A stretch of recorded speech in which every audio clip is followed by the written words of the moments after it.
अब तक आप लोगों ने सुना, टॉनी घर से निकलकर सीधे सानिया से मिलने चला जाता है। दोनों ही बड़ी जद्दोजहद के बाद एक दूसरे से मिल पाते हैं, मिलकर बातें करते हैं, खाना खाते हैं और फिर जाते वक्त टॉनी सानिया को अपने प्यार की निशानी के तौर पर एक अंगूठी भी देता है। सानिया भी उसे एक कलम देती है और साथ में लिखने की सलाह भी देती है। सानिया से विदा लेकर टॉनी ट्रेन पर बैठ जाता है और एक एक कर सभी को फोन करता है, मगर सानिया और विजय दोनों का ही फोन व्यस्त आ रहा था। अब सुनते हैं आगे की कहानी। ट्रेन की खिड़की के बाहर से एक चने वाला जा रहा था, तो उससे चने बनवाने लगा। फिर मन किया क्यों ना दोबारा कोशिश की जाए। फिर से ट्राई किया तो सानिया का फोन लग गया। इस बार रिंग भी नहीं बजी और ना ही सानिया ने हेलो ही कहा, मगर कॉल कनेक्ट हो गया। सानिया मुझसे नहीं किसी और से बात कर रही थी।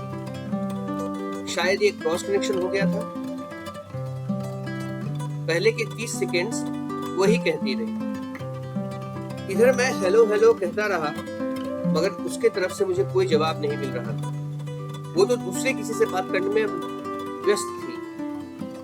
मुझे लगा कि शायद मुझे फोन काटकर दोबारा मिलाना चाहिए, मगर जैसे ही मैंने फोन काटना चाहा, तभी दूसरी तरफ से एक लड़के की आवाज आई। वो दोनों बातें कर रहे थे। लड़का कह रहा था, और बताओ वो चला तो गया ना? साला मुझे बिना बताए ही यहाँ अटका। तुमने उसे कुछ समझने तो नहीं दिया ना? सानिया बोली, नहीं, उसे कुछ समझ में तो नहीं आया, क्योंकि जाते समय उसने मुझे एक रिंग भी गिफ्ट की है। लगता है वो सच में मुझसे बहुत प्यार करता है, मगर तुमने जो उसका पास्ट बताया है, उसके बाद उसे कोई भी रिश्ता रखना मेरे लिए संभव नहीं है। तुमने मुझे डूबने से बचा लिया विजय। चलो, अब आज के बाद उससे बात करने की कोई वजह रही ही नहीं। कहाँ हो तुम अभी?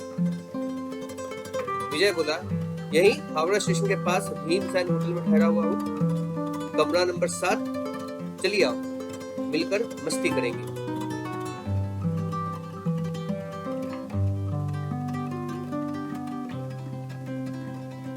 ये सब सुनकर पहले तो मुझे अपने कान पर भरोसा नहीं हुआ, मगर जब विजय की आवाज सुनी तो पूरी बात मुझे एक झटके में समझ में आ गई। सानिया मुझसे मिलने तो आई थी, मगर ब्रेकअप करने के लिए। लेकिन विजय के कहने पर उसने मुझसे कुछ भी कहा नहीं। लेकिन ये साला मामला क्या है? मैं यही सोच रहा था, मगर तभी ट्रेन की सीटी बज गई और उसने अपने चलने का संकेत दे दिया। उस वक्त मैं समझ नहीं पा रहा था कि क्या करूं। जी करता था कि अभी के अभी होटल जाकर उन दोनों को रंगे हाथों पकड़ लूं और दोस्ती और प्यार का सारा झूठा खेल ही खत्म कर दूं। मगर मुझे मेरी नौकरी बुला रही थी। नौकरी और छोकरी के इसी उधेड़-बुन के बीच में फंसा हुआ था।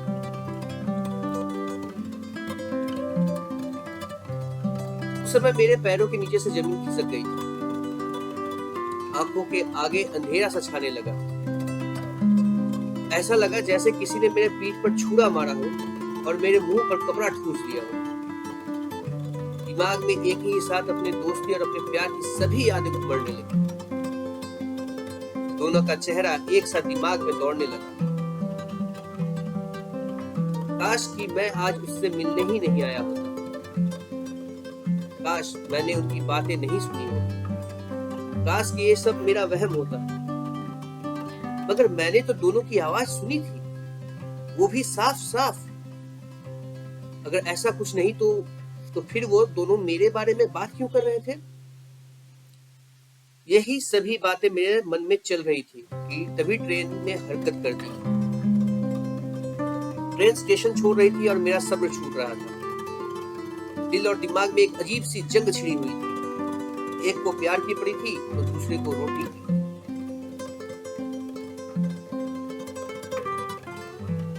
और जैसा कहते हैं ना, प्यार आदमी को निकम्मा बना देता है, उसी तरह उस एक पल ने मुझे भी बेकार बना दिया। दिल ने दिमाग को मात दे दी और मैं अपना बैग लेकर चलती ट्रेन से उतर गया। मेरे उतरने और ट्रेन के प्लेटफॉर्म छोड़ने का अंतर सिर्फ 3 सेकंड का ही था।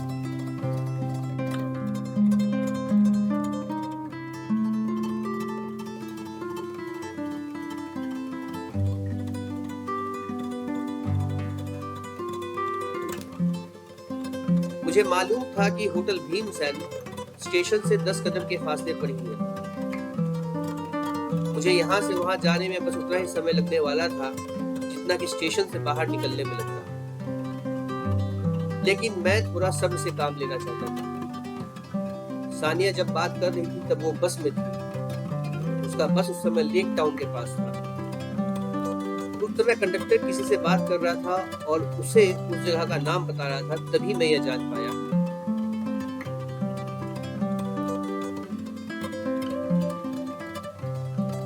अभी उसे वहां से आने में कम से कम 40 मिनट तो लगते ही। तो मैंने सबसे पहले जाकर अपना टिकट कैंसिल करवाया। जो पैसे उससे बचे उसमें कुछ और पैसे लगाकर मैंने अगले दिन की हवाई जहाज की टिकट बुक करवाई, क्योंकि मैं समझ चुका था कि आगे मुझे जो कुछ भी दिखने वाला है वो मेरे लिए सही नहीं होगा। तो अब इस झूठे प्यार के लिए मैं अपनी नौकरी तो गंवा नहीं सकता था ना। लेकिन ये तो ठान ही लिया था कि इन दोनों को एक साथ पकड़ना जरूर है, ताकि मुझे भी इस कैद से रिहाई का कोई ठोस बहाना मिले। पहली बार मुझे ऐसे सदमे से बाहर आने में पूरे 1 साल लगे थे और मेरी पढ़ाई चौपट होते होते बची थी, पर इस बार मैं थोड़ा समझदार हो गया था।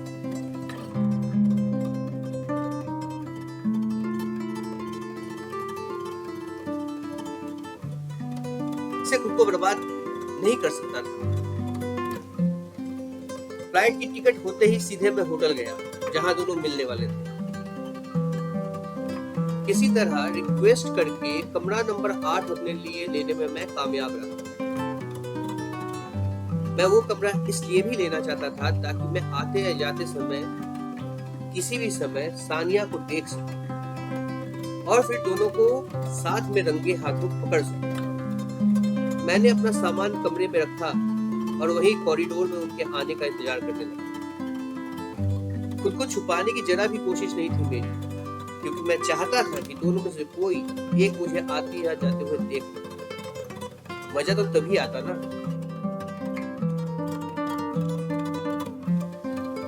मैं इस तरह से बैठा कि आने जाने वाला हर एक आदमी मुझे देख सके, लेकिन मैं उसे देख सकता हूँ, उन्हें ऐसा न लगे।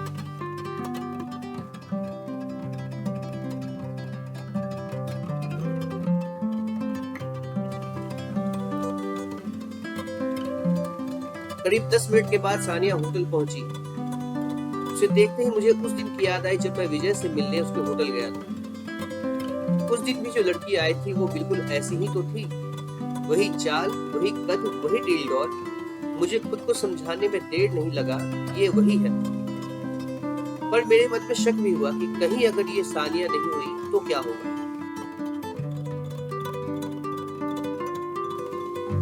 इसलिए मैंने उसे फोन लगाया। वही दूर से देखा कि उसने मेरा फोन देखा और फिर काट दिया। अब बात साफ हो चुकी थी कि मेरा अनुमान गलत नहीं है। मन किया कि वही उसे रोककर उससे इस बेवफाई का कारण पूछे, मगर फिर सोचा कि जब तक दोनों मिल नहीं जाते कुछ भी करना सही नहीं होगा।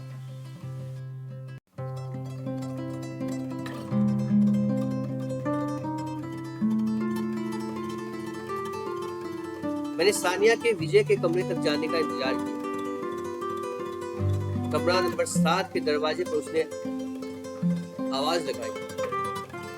विजय ने अंदर से दरवाजा खोला और उसे अंदर खींचा। फिर उसने बाहर झांकते हुए देखा कि कोई आसपास है तो नहीं। बस यही वो समय था जब मैं दोनों को एक साथ पकड़ सकता था। विजय को देखकर मुझे फिर से कॉलेज के दिन याद आ गए, मगर इस समय खुद को संभाले रखना जरूरी था। अपने गुस्से को काबू में रखते हुए मैं भी कमरा नंबर 7 तक जा पहुंचा। घंटी बजाने के लिए 2 बार हाथ उठाया मगर फिर खुद को रोक लिया। 2 बार दरवाजे के सामने तक जाकर लौट भी आया। मन में अजीब सी कश्मकश चल रही थी।